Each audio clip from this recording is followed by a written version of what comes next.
जय श्री राम। बालकांड अध्याय 23। लक्ष्मण जी बोले, महाराज जनक ने जो कुछ कहा है वह सब बहुत ठीक है। इस बहुत बड़े समाज में आज राजाओं की सारी लाज और इज्जत इस अकेले धनुष ने चुनौती देकर छीन ली है। मैं अपने लड़कपन से कुछ कहता हूँ, उसे अनुचित न माने। इस धनुर्भंग का फल और ही प्रकार से सुनाया गया है, नहीं तो प्रभु के प्रताप से इस धनुष को चढ़ाकर ही मैं जनक जी को उत्तर देता। मैं अपना बल अवश्य दिखा देता, परंतु क्या करूं, इससे प्राप्त होने वाला फल पाप में है, क्योंकि जगत जननी सीता जी तो मेरी माता के समान है। इस समय विधाता ने इस धनुष का प्रभाव भूमि का हरण करने वाले बानासुर आदि तथा पर्वतों के उखाड़ फेंकने वाले रावण आदि के सहित संपूर्ण जगत को जीतने वाला बना दिया है, परंतु मैं तो इसे कुछ भी नहीं समझता। यह सुनकर रघुनाथ जी ने हृदय में हंसकर लक्ष्मण जी को रोक दिया। उस समय वे सील, संकोच और स्नेहवश झुकी हुई ग्रीवा से सुशोभित होने लगे। इससे सारी सभा सहम गई। जनक जी प्रेम विह्वल हो गए तथा विश्वामित्र जी ने रामचंद्र जी की ओर देखकर उन्हें आशीर्वाद और धनुर्भंग करने के लिए आज्ञा दी। तुलसीदास जी कहते हैं, स्वभाव से ही गुरु के चरणों में गिरकर रघुनाथ जी ने ऋषिराज की आज्ञा सिर पर धारण कर ली। जनक जी सोचते हैं, बड़ा बुरा पेंच आ पड़ा है। वे विश्वामित्र जी से हाथ जोड़कर निहोरा करते हुए कहने लगे, भगवान, आपने जो राम को आज्ञा दी है उसके संबंध में मुझे संदेह हो रहा है। बाणासुर, राक्षस राज रावण, सातों द्वीपों के नृपतिगण और लोकपालों के देखते ही इस धनुष ने मानो पृथ्वी को पकड़ लिया है। जिस प्रकार ज्योतिर्लिंग की कथा सुनकर उसका अंत पाने के लिए स्वर्ग और पाताल में जाने पर भी ब्रह्मा और विष्णु अंत में उनका पार न पाकर लौट आए थे, वही हाल इस समय धनुष का भी हुआ है। आप ही विचारिए और इस समय सभा की गति देखिए। ऐसा जान पड़ता है मानो तर्कवाद ने वेद की मर्यादा नष्ट कर दी हो। इन बालकों का तो जैसा मन प्रसन्न है वैसे ही शरीर की शोभा बढ़ी हुई है तथा इनके मुखों की सुंदरता भी अति सुखदायिनी जान पड़ती है।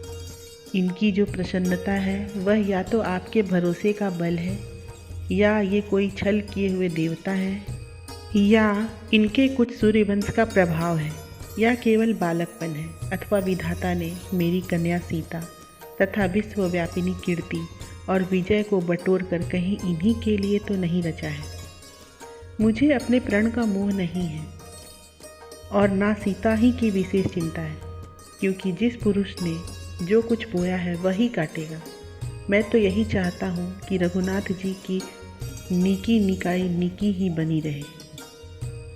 इसीलिए हे प्रभु, यह तो आप ही के हाथ है, जिनकी बड़ी विचित्र करतूत है। तब विश्वामित्र जी ने साधु साधु कहकर महाराज जनक की प्रशंसा की और कहा, राजन, आपने अपने हृदय में उचित जानकर बहुत ठीक बात निश्चय कर रखी है। लक्ष्मण जी प्रसन्न हुए और हृदय में बिलखते हुए पूर्ववासी लोग भी आनंदमग्न हो गए। जिसके राजा महाराजा राम विजयी हैं, वह तुलसीदास भी अत्यंत प्रसन्न है। इस समय जनक जी ने जो बात कही उसकी साधु पुरुषों ने सराहना की तथा उसे रामचंद्र जी को प्रिया और विश्वामित्र जी को अभिमत जान अन्य नीच राजाओं की पंक्ति बिना आग के ही जल गई। तब गाधी नंदन विश्वामित्र जी ने प्रसन्न होकर रघुनाथ जी से कहा, महाराज जनक की गति बड़ी अगाध है, वह वाणी से ग्रहण नहीं की जा सकती। राजा तो अनेक देखे सुने हैं, किंतु वे सब झूठे और नाम मात्र के ही हैं। सच्चे तो एकमात्र तिरहुतनाथ महाराज जनक ही हैं। इस विषय में सारी पृथ्वी साक्ष्य दे रही है। इनका चित्त रागी होने पर भी विरागी तथा भोग भोगने योग्य होकर भी योग युक्त है। इन्होंने योगी यज्ञवल्क्य की कृपा से सब प्रकार की सिद्धि प्राप्त कर ली है। ये न तो सूर्य से संतप्त होते हैं, न चंद्रमा से शीतल ही होते हैं। इन्होंने तो उपाधि रहित सहज समाधि का निर्वाह कर लिया है। ऐसे अगाध बोध संपन्न होकर भी तुम्हारे स्नेहवश ये ऐसे व्याकुल दिखाई देते हैं, मानो अत्यंत चिंता सहन की हो। गुरुजी का यह कथन सुन तुलसीदास के प्रभु के हृदय में कृपा पात्र कामधेनु महाराज जनक के प्रण रूप वत्स को देख अति हुल्लसित हुई, किंतु गुरु की आज्ञा रूप मर्यादा में बंधी रह गई, अर्थात उन्होंने गुरु जी की आज्ञा के बिना धनुर्भंग नहीं किया। भगवान राम बोले, हे ऋषिराज, आज जनक जी के समान कौन राजा है जिनकी आप इस प्रकार प्रीतिपूर्वक सराहना कर रहे हैं।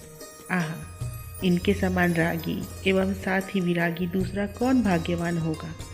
ये पृथ्वी का भोग करते हुए योग सुख का भी अनुभव करते हैं।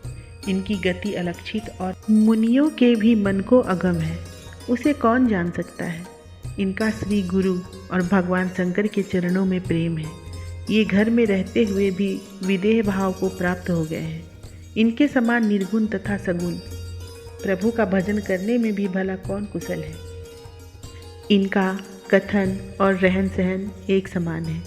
ये वैराग्य, विवेक, नीति तथा निर्वाण पदक के बुद्धजन सम्मत पथिक है। इन्होंने बिना रस्सी की जड़ चेतन की कठिन ग्रंथि को अनायास ही खोल दिया है। इनके समान अपने स्वरूप को अच्छी प्रकार शोधन करने वाला और कौन है। रघुनाथ जी की वाक्य रचना की रीति सुनकर उसे सकुचाकर जनक जी प्रातःकालीन दीपक के समान हतप्रभ हो गए। उनके चित्त का महामोह मिट गया। सीता जी की ओर से उनकी क्षुद्र चिंता दूर हो गई और उन्हें जो विदित हो गया कि पुराण पुरुष का अवतार हुआ है। इस समय सभा, महाराज जनक, गुरु, नगर के नर नारी और आकाश स्थित देवगण ये सब करुणा निधान भगवान राम का मुख निहारने लगे और एक दूसरे से प्रेमवश प्रकट रूप से कहने लगे, हे तुलसी, आप भगवान शंकर का धनुष तोड़िए। जय श्री राम।